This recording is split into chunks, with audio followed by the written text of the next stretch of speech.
Hello student, last class में हमने accounting equation से रिलेटेड बेसिक नॉलेज को समझा था कि अकाउंटिंग इक्वेशन क्या है और ये किससे रिलेटेड है। आज आपको मैं अकाउंटिंग इक्वेशन के कुछ प्रैक्टिकल क्वेश्चन के बारे में बता रहा हूँ। तो जैसा कि आप देख रहे हैं अकाउंटिंग इक्वेशन, इसमें 3 कॉलम बनेंगे आपके। पहला कॉलम ट्रांजैक्शन का, दूसरा कॉलम एसेट का और तीसरा जो कॉलम बनेगा कैपिटल प्लस लायबिलिटीज़ का। क्योंकि हमारा जो बेसिक इक्वेशंस होता है वो होता है asset is equal to capital plus liabilities. इसी को हम लोग अकाउंटिंग इक्वेशन के नाम से, उसी के नाम से हम लोग जानते हैं कि ये अकाउंटिंग इक्वेशन का जो होता है बेसिक जो फॉर्म है asset is equal to capital plus liabilities है। अब इसको प्रिपेयर कैसे करना है? अब इसको प्रिपेयर करने के लिए जैसे मैंने, आप देख रहे हैं कॉपी में 3 पेज को 3 हिस्सों में बांटा। पहला हिस्सा ट्रांजैक्शन का है, दूसरा एसेट का है और तीसरा कैपिटल प्लस लायबिलिटीज का है।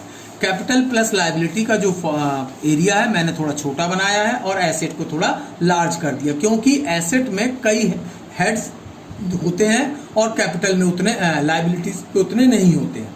अब ये जो सेकंड लाइन में ये जो मैंने खाली छोड़ा है, इसको एज पर क्वेश्चन अपने जरूरत के हिसाब से हेड्स को मैं ओपन करता जाऊंगा और उसको सॉल्व करता जाऊंगा। तो पहला जैसे मैंने क्वेश्चन ट्रांजैक्शन ले रहा हूं, Gopal start business with cash ₹50,000। ये मैंने पहला ट्रांजैक्शन एज्यूम कर लिया। अब यहां देखें, अगर हम एज्यूम करते हैं और बिजनेस को एक आर्टिफिशियल पर्सन अगर मान के चलते हैं तो बिजनेस के पास क्या आ रहा है? कैश आ रहा है।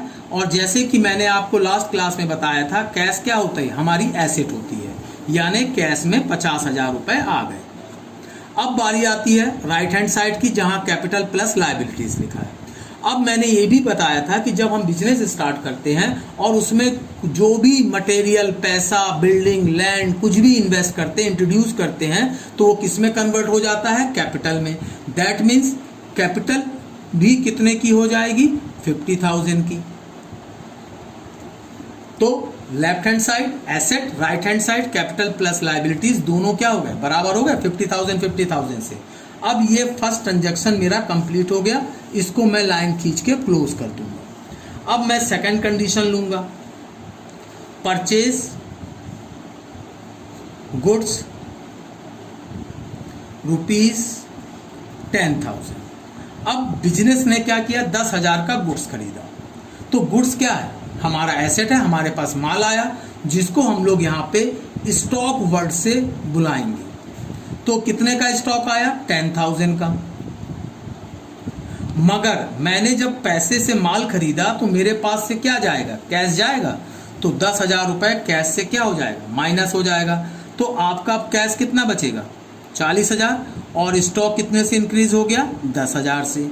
यहाँ कोई इफेक्ट नहीं आया, तो ये 50,000 का बैलेंस एज इट इज वैसे रिपीट हो जाएगा। अगेन चेक करें, 40 + 10 50,000।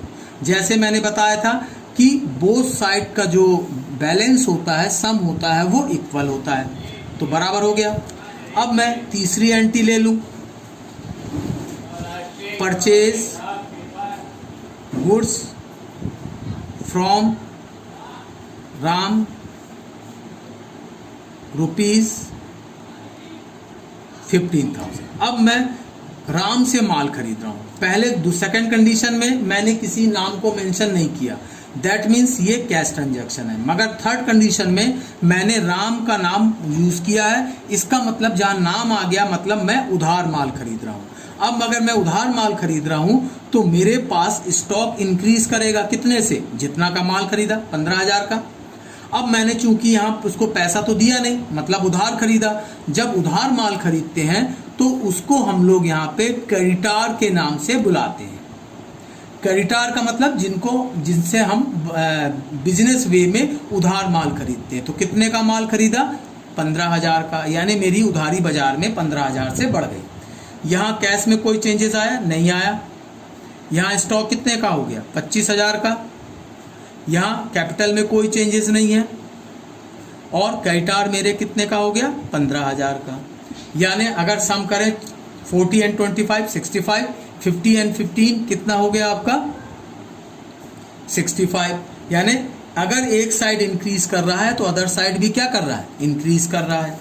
इसी तरह से फोर्थ एंट्री मैं ले लूं कि सेल गुड्स कॉस्ट ₹10,000 to 15,000। अब मैंने माल बेचा, कितने का माल था, कॉस्ट कितने की थी, 10,000 रुपए की, कितने में बेच दिया, 15,000 में। तो जब मैं 10,000 का माल बेचूंगा इसका मतलब है कि मेरा स्टॉक कितने से घट जाएगा, 10,000 से रिड्यूस हो जाएगा, मगर उसके बदले में कितना पैसे आया मेरे पास, 15,000। दैट मीन्स मेरा कैश जो है 15,000 से इंक्रीज कर जाएगा।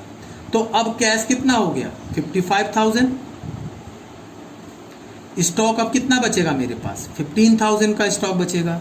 यहाँ कोई चेंजेस आया, नहीं आया, तो यहाँ का जो बैलेंस है 50,000 एंड 15,000 को एज इट इज वैसे ही रिपीट कर दूंगा। टोटल करेंगे तो चेक कीजिए यहाँ कितना बैलेंस हो गया, 55 एंड 15, 60 एंड 70।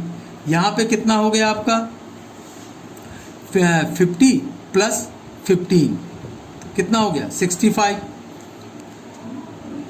यहाँ पे जो है आपका, यहाँ पे मैंने 10,000 का माल कितने में बेचा, 15,000 में। तो 10,000 का माल मैंने कितने बेचा, 15,000 में बेचा। तो मुझे इन दोनों के बीच में 5,000 का डिफरेंस है, तो जो 5,000 है मेरा प्रॉफिट है। तो जो भी प्रॉफिट और इनकम होता है वो कैपिटल के साथ प्लस होता है। तो दैट मीन्स मेरा कैपिटल अब कितना हो जाएगा, 55,000। Again 55 and 15 70, 55 and 15 70। तो यानी अगर एसेट साइड इंक्रीज हुआ है तो कैपिटल प्लस लायबिलिटी साइड भी इंक्रीज हुआ है। इसी तरीके से मैं अगला एंट्री लेता हूं, 5th number, sold goods to Mohan, cost 5,000 to 7,500। अब देखिए पहले एंट्री में मैंने सिर्फ ये लिखा कि मैंने माल बेचा, यहाँ पे मैंने किसी का नाम मेंशन नहीं किया। तो मैंने उसको क्या सपोज कर लिया था, जैसे परचेज के समय किया था उसको कैश ट्रांजैक्शन के तौर पे सपोज कर लिया था। अब मैं दूसरे एंट्री मैंने 5th नंबर एंट्री में मोहन का नाम मेंशन कर रहा हूँ, मतलब मैं माल उधार बेच रहा हूँ। तो मैंने कितने का माल बेचा, कॉस्ट कितनी थी उसकी, 5,000, यानी कि मेरा जो स्टॉक है 5,000 से रिड्यूस हो जाएगा। कितने का उसको कितने में बेचा, 7,500 में। उधार बेच रहा हूँ तो बिजनेस वे में जिनको माल हम उधार बेचते हैं उसको हम लोग डेबिटार्स के नाम से जानते हैं, यानी मेरा डेबिटार जो है वो 7,500 हो जाएगा। अब अगेन दोनों के बीच में कितने का डिफरेंस है, 2,500 का डिफरेंस है। तो दिस इज अवर प्रॉफिट, यानी अगेन ये कैपिटल के साथ 2,500 ऐड हो जाएगा। अब देखिए कैश में कोई चेंजेस नहीं है तो 55,000 रिपीट हो गया। यहाँ स्टॉक कितना बचा हमारे पास, 10,000 बचा। फिर इसी तरीके से मेरा डेबिटर आप कितना हो गया, 7,500। यहाँ कैपिटल 55 और 2,500, दैट मीन्स 57,500। और यहाँ पे क्रेडिटर जो है 15,000 एज इट इज वैसे ही आ गया।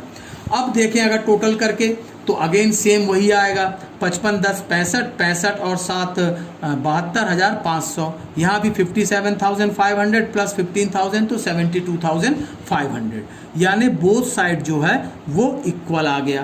तो इसी तरीके से हम लोग क्या करते हैं, इक्वेशन को सॉल्व करते हैं और लास्ट में ये चेक करते हैं कि हमारा जो सम है asset equal to capital plus liability वो आपस में बराबर है कि नहीं है। इसी को हम लोग किस नाम से जानते हैं, अकाउंटिंग इक्वेशन के नाम से जानते हैं।